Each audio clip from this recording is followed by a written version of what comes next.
السلام علیکم ورحمۃ اللہ وبرکاتہ۔ جی میرے پیارے اور قابل صد احترام سامعین، قربانی کے سلسلے میں یہ قسط نمبر 5 ہے۔ اللہ سبحانہ و تعالی قرآن مجید فرقان حمید سورۃ الذاریات پارہ نمبر 27 میں ارشاد فرماتے ہیں، اعوذ باللہ من الشیطان الرجیم، وما خلقت الجن والانس الا لیعبدون۔ ہم نے جنات کو اور انسانوں کو صرف اپنی ہی عبادت کے لیے پیدا کیا ہے۔ پیارے بھائی، عبادت کی مختلف اقسام ہیں، قولی عبادت، فعلی عبادت اور مالی عبادت۔ اور مالی عبادت میں ایک عبادت قربانی بھی ہے۔ اللہ کے لیے قربانی کرنا، قربانی دینا، جان کی قربانی اور اسی طرح اپنے مال کی قربانی۔ مالی عبادت میں بکرے، گائے، بیل، اونٹ، بکری وغیرہ، دمبا، بھیڑ وغیرہ کی اللہ کی راہ میں قربانی کرنا۔ جیسا کہ شروع میں قسط نمبر 1 میں یہ سن چکے ہیں کہ اللہ نے ہر قوم و ملت کے لیے قربانی مقرر کی ہے۔ وَلِكُلِّ أُمَّةٍ جَعَلْنَا مَنْسَكًا، ہر قوم اور ملت کے لیے ہم نے قربانی مقرر کر دی ہے۔ حابیل اور قابیل کی قربانی، اسی طرح بنی اسرائیل میں قربانی، جناب یعقوب علیہ السلام، جناب موسیٰ علیہ السلام کی قربانی کا ذکر تورات سے ثابت ہے۔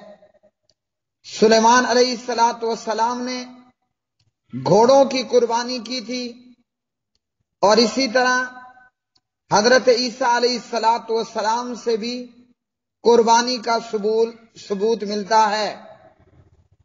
چنانچہ انجیل باب نمبر 5 آیت نمبر 23 میں حضرت عیسیٰ علیہ السلام کا یہ قول نقل کیا گیا ہے کہ اگر تو قربان گاہ میں اپنی نظر قربانی لے جائے اور وہاں تجھے یاد آئے کہ تیرا بھائی تجھ سے ناراض ہے، تو وہاں اپنی قربانی قربان گاہ کے سامنے چھوڑ کر چلا جا، پہلے اپنے بھائی سے مل اور صلح کر، پھر قربانی کر۔ قربانی مختلف قوموں اور امتوں کے اندر موجود تھی، لیکن نام مختلف تھے، کہیں پر نظر، کہیں پر کچھ اور۔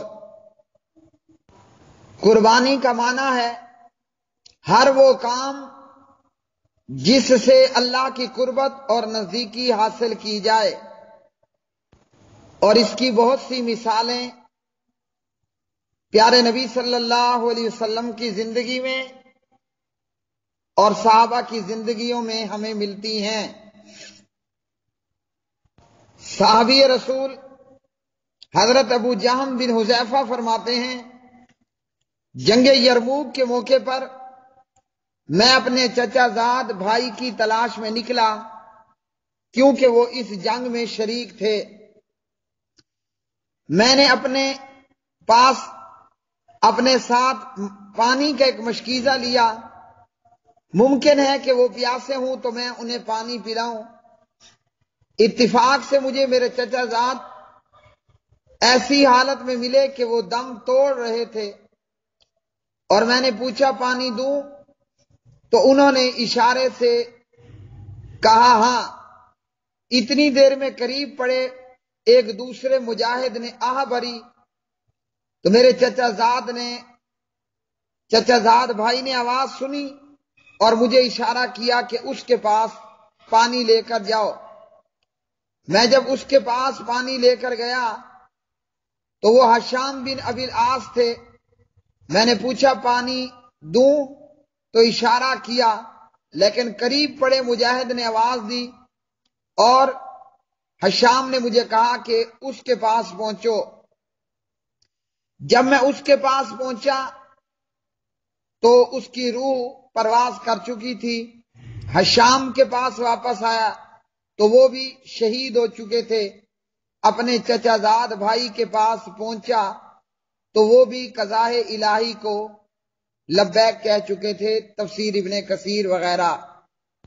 یہ اور ان جیسے واقعات اثار و قربانی کا کس قدر عظیم نمونہ تھے کہ خود شدت پیاس سے اپنی جان اللہ کے سپرد کر دی، مگر اس جان کنی کی حالت میں بھی خیر خواہی کو اور قربانی کے جذبے کو فراموش نہیں کیا.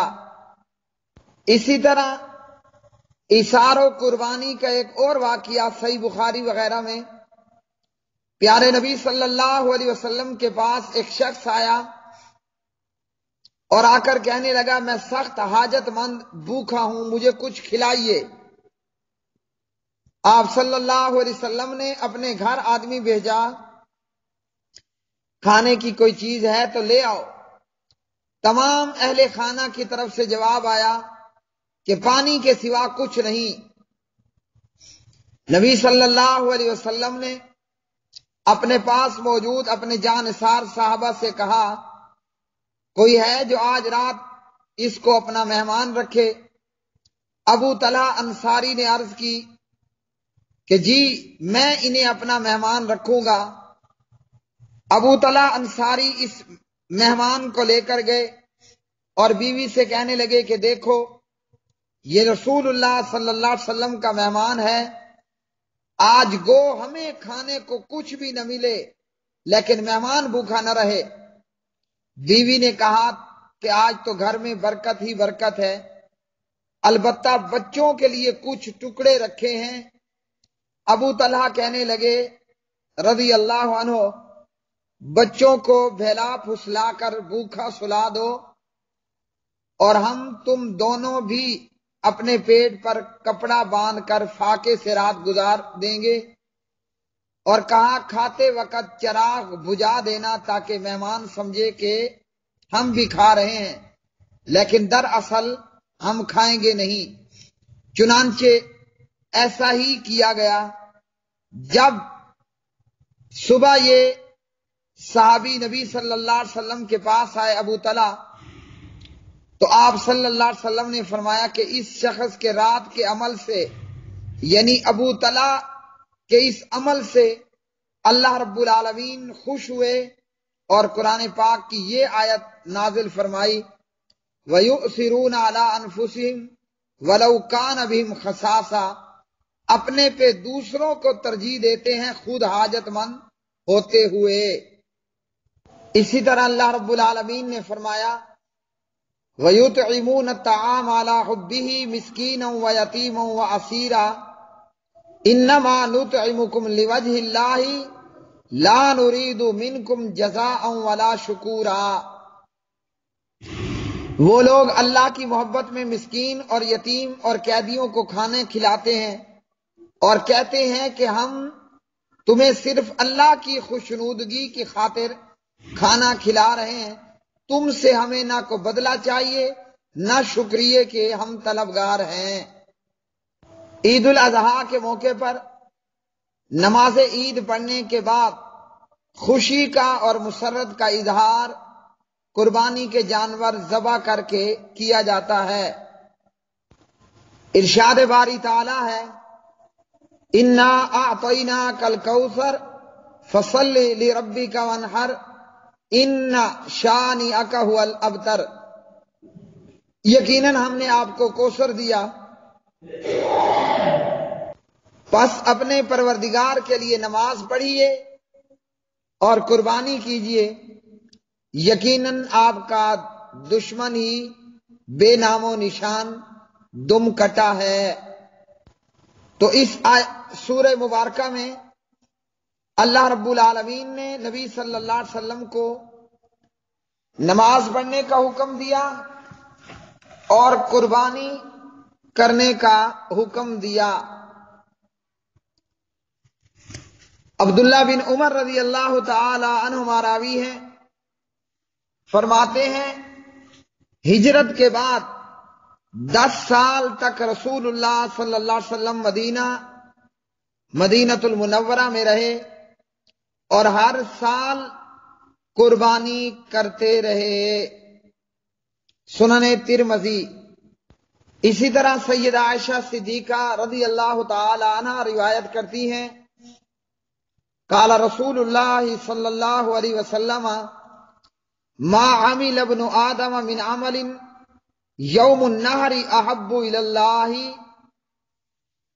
نبی صلی اللہ علیہ وسلم نے فرمایا قربانی کے دن کوئی عمل انسان کا اللہ کے نزدیک قربانی سے زیادہ محبوب نہیں ہے۔ اور قربانی کا جانور قیامت کے دن اپنے سینگوں اور بالوں اور کھروں سمیت آئے گا، اور قربانی کا خون زمین پر گرنے سے پہلے اللہ تعالی کے نزدیک قبول ہو جاتا ہے، پس تم خوشی سے قربانی کرو۔ سنن ترمذی اور ابن ماجہ وغیرہ۔ زید بن ارقم رضی اللہ عنہ فرماتے ہیں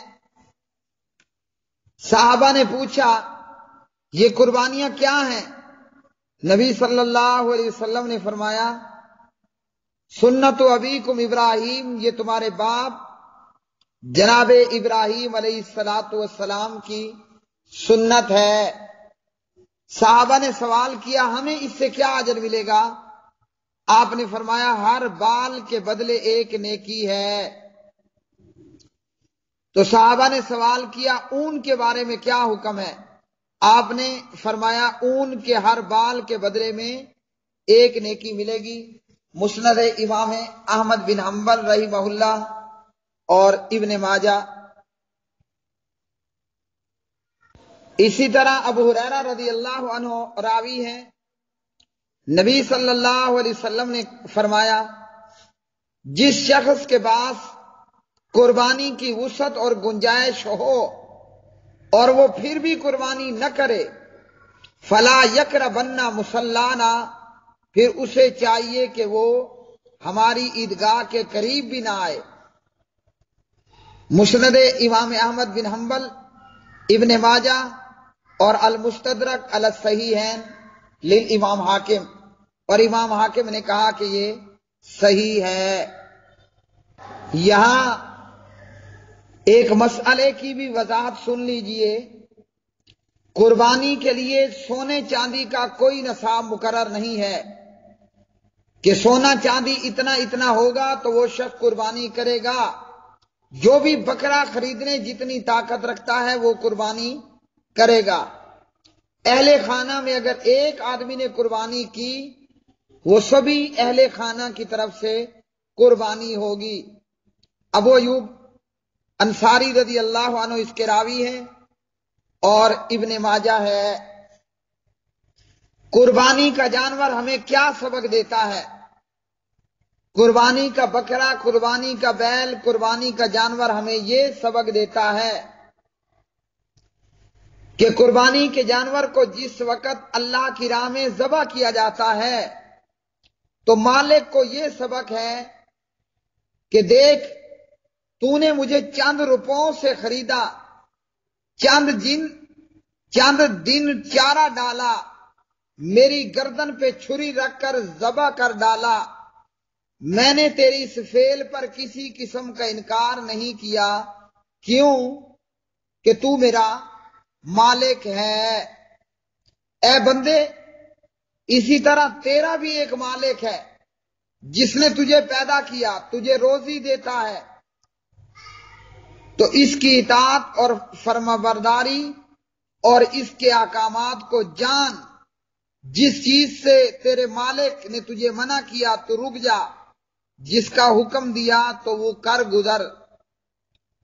تو جانور قربان کرنے پر ہمیں یہ سبق ملا کہ جس طرح ہم نے جانور اللہ کی راہ میں قربان کر دیا ہے، اپنا تن من دھن، اپنی خواہشات، اپنا سب کچھ اپنے اس خالق مالک کے لیے قربان کر دیں جس نے ایک ناگوار قطرے سے ہمیں اتنا خوبصورت وجود عطا کیا۔ جانوروں کی ان قربانی کے ساتھ ساتھ ہمیں اپنے ہر چیز کی قربانی دینی چاہیے۔ چنانچہ اسلام میں بہت سے ایسے واقعات ملتے ہیں کہ اللہ کے بندوں نے اپنا مال اللہ کی راہ میں قربان کیا، اپنی جان بھی اللہ کے راہ میں قربان کر دی اور کسی قسم کا انکار نہیں کیا۔ انشاءاللہ قربانی کے سلسلے میں قسط نمبر 6 کے اندر ہم ایسے واقعات پڑھیں گے کہ اپنے آپ کو بکرے اور بیل اور اونٹ کی طرح اللہ کی راہ میں ذبح کروا لیا اور ذبح ہونا پسند کر لیا۔ اللہ رب العالمین ہمیں قربانی کے مقصد کو سمجھنے اور ہر معاملے میں اپنی ہر چیز اللہ کی راہ میں قربان کرنے کا جذبہ اور اللہ توفیق عطا فرمائے۔ واللہ اعلم بالصواب۔